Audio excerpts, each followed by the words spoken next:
So this fucker right here just threw a question at me before we started recording. If you can figure it out. He's like, hey, what's my favorite horror game? It's my favorite. Horror game, They right? came out with 3 of them. So now he goes all the way back to when we were living in our old apartment. This was almost 20 years ago. I can't think of the name. Favorite horror game. So my first 3 guesses were Manhunt, too old. Evil Within, close but not quite. Well, I guess those are 2. There was 3 of them. Mm-hmm. There's 3 of them. Last of Us. No, damn! I can't believe you don't know it. I probably do, and I can't think of the name. Well, the creators of this game. Fuck off. They disband after they made them. The name of the creators of the game was called Visceral. Mm-hmm. And Visceral was like the gameplay was just so fucking graphic that like some people just couldn't fucking play it. It was too much. Really? Yes. Because it was like body dysmorphia and memorments and stuff like that. And people from the same, and so that game's been done. Both the first, second, and third one have been done since 2013, 2014. But that launch in between, people have been wanting reboots. So they're remastering it, and it comes out again next year. They're remastering that one, the very first one, which is going to be... Dying Light. No. Fuck. Fuck. They're remastering it, but then the people that were part of that company branched off. I know what it is. It's that space game. Yes. It's the space game. Yes, there Left you 4 go. Dead? No. But it's a space game. game. That was the other space, or that was the other zombie game. Yeah, but it's a space game.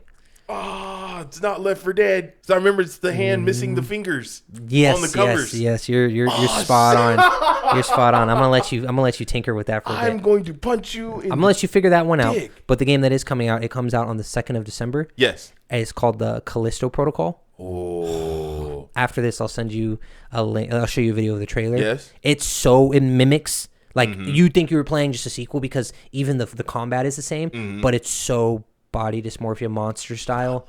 It's crazy. And I saw it, and I was like, why does this look like this game? And I had to ask my buddy, and he said that it's the same creators. Same creators that were a part of that complex years ago that came together. BioShock. No. God.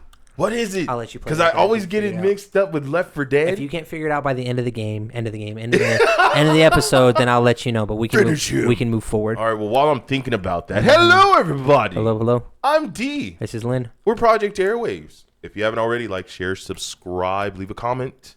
All of our social media links will be in the description down below. Don't forget about the GoFundMe for New Beginning Drive Academy. Don't forget, I just published a book on Amazon, $9.99. A Lost Mind, Guided by Our Tormented Soul. Go ahead and check it out. All right, let's jump into it. Yes, sir. You have some stuff to talk about, my man. I don't have a whole lot. I've been busy. Still trying to pull time to make sure that this is a priority, but work is becoming, of course, with the holidays. It was the same that happened last year. Overwhelmed with needing new officers to fill in the spots. Bodies. New Year's coming right around the corner, so they want an abundance of officers trained. But at the same time, we got our new manager that came in, and that is going to, because right now I only work under 2 bosses.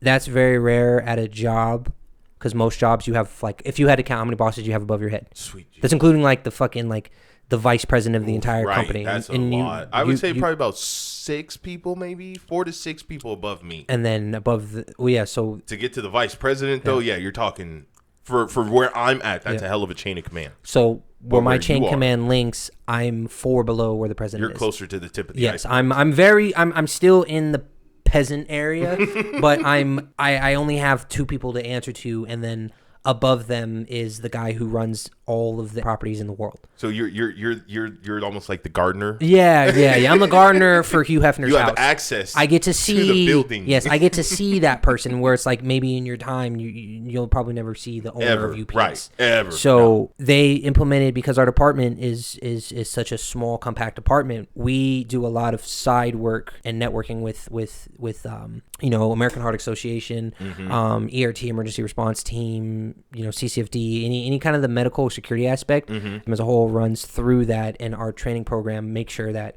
the officers match what the Metropolitan Police Department do, of course, what security squad and everything like that. So now that crime has increased, they've increased the protocol when it comes to the training, meaning that officers very soon will be they'll be able to do strikes with both batons, with hand-to-hand grappling. Even today, it's about time. Even today, for 30 minutes of the day, I was able to teach jiu-jitsu. Right. Not that I'm certified to do that. It's just This That's new how manager rough that came shit in, is. she's only been here for 2 weeks. She came from a third-party company, the company that trains SWAT and all that stuff, from Cleveland, Ohio. She came in. Okay. She came in. She has the background for it, so we're getting a discount for her training. But she also became a manager, and she's cool. Like, she's actually coming in and allowing me to put my input of my things. Yeah. And so they put me in this position where my title is, I won't put the whole thing out there, but I train new officers. They're cutting it in half to where now the legacy officers need to get updated. So the other team is getting split to go over there. You can't be in 2 places at once. You're either training the new or training the old. Right. I'm the guy who does both. So I'm the in-between. Universal soldier. Yeah, pretty much. So I've gotten that in-between title to do that. And I'm now this new program that's coming in, I get the chance to stamp my name on it. So when it's done, when I'm gone, it'll still be there. Right. And that'll be like, that I created that shit. That's You're me. that guy.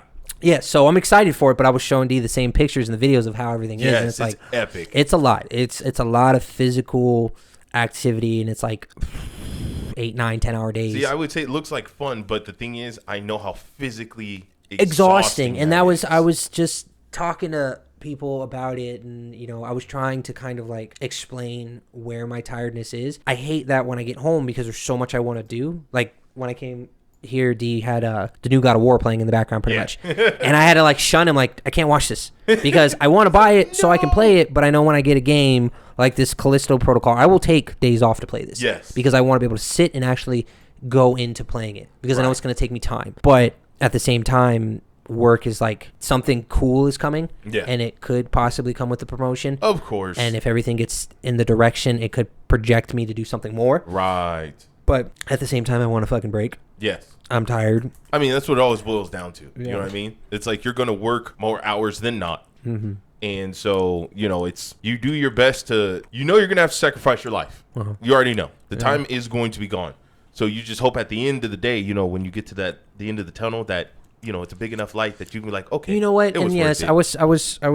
I was talking to the girl about this, and I was trying to kind of like get perspective, because I have this mindset, and I've been told before from her, and I had another coworker mention it to me, that before this starts, I should ask for the promotion of this lead and take on the pay raise and do this, because right now I'm equaled out with 10 other academy instructors, and they're instructors in this academy. They don't do the physical aspect that I do, but there's a lot of like really crazy amount of like admin shit, like the fucking PowerPoints and Excel and just building programs.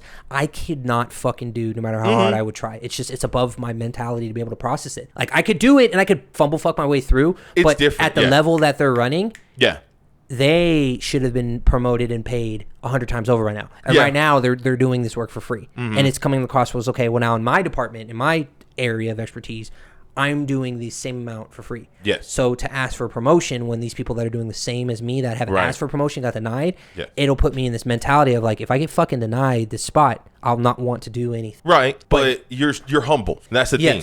So it's like I'm telling my girl with her working on starting her business and where she's at. There's certain things from an outsider's perspective looking in, I can tell her and she can take that in consideration.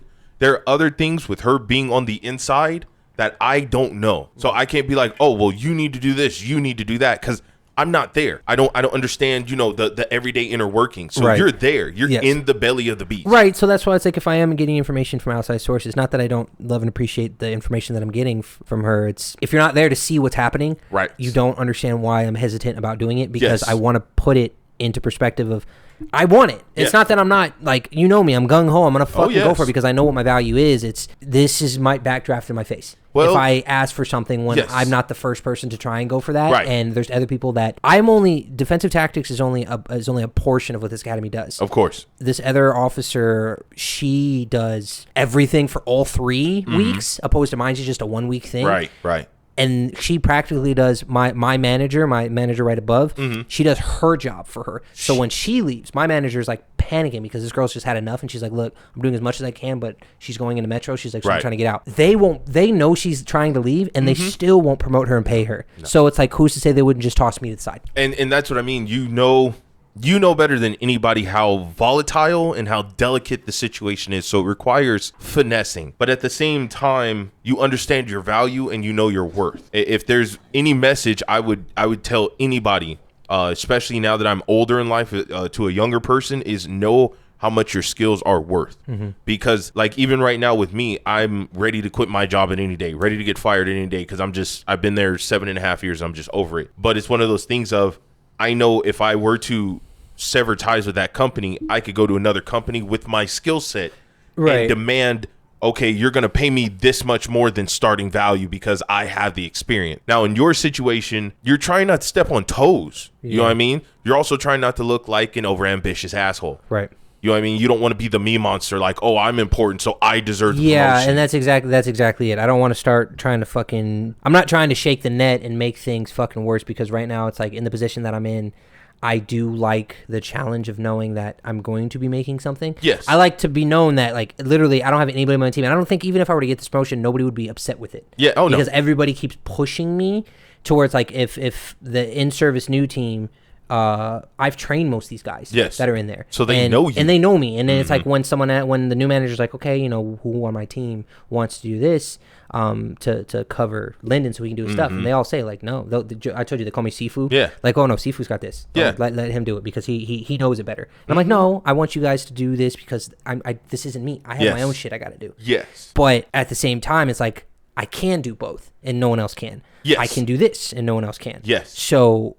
Am I underestimating my value, and should I request more? Because now when I get, like I said, I get home, I can't go to the gym. Right. I'm whatever energy I do have, I'm sleeping. And it's like, even to try to do the podcast now or spend time with the girls to go do jujitsu and stuff like that. Oh, it's a nightmare. It's a nightmare. I'm literally like, we would gone to jujitsu a couple days ago because Jen was supposed to belt up, and the black belt, for whatever reason, because she competed 2 weeks ago, fucking crushed it. She got first place in gi. Oh, and then third place in no gi. Nice. Yeah, so she had little. I'll show you a little thing, but she had little medallions on her neck and everything like that. Oh, yeah. So she like a badass killed it. So she's a white belt, and she's gonna be going into her gray belt. Yeah. And I was super excited. You posted that, right? Yes. Yeah. No. I didn't. think you posted that somewhere. I've seen that picture already. Might be it might be our mom that posted it. Oh, might have been. Yeah. I'll check. I do want to put it on Instagram. That's one thing, because I need to actually update the Instagram. I wanted to add that in and add little clips. I wanted to go to her belt promotion because she did so well, and the black belt's like, I don't have her belt yet. I ordered it. I'll get it next week. But when I got there after that training thing that I showed you, I'm sitting there on the bench, and I'm literally like, I'm in and out of sleep. And then I have a 40-minute drive home. Oof. You know, the girls came over, and it was cool because we got to watch we watched Morbius for the first time. Yeah. And it was good. Yeah. Have you watched it yet? It's not bad for how shitty the ratings were. I will probably watch it for shits and giggles just to say I watched it. It was Netflix, and it was short, like maybe an hour and 40. So it was, you're in and out pretty quick. Morbius is a Spider-Man guy. Yes. So when I see these people, I want to see Spider-Man. They introduce it because you're gonna watch it. So I'll eventually watch it. There's a spoiler at the end. Is that the what was it? No Way Home? Yeah. You saw that, right? No, but I know of it. I watched the review. I'm working. I just wrote a book. So I'm trying to start a business. No Way Home, at the end, you kind of know that there's that he you made said that the Doctor Strange thing. Yeah, where it fucking ripped the time and stuff like that. So the timelines are all fucked up.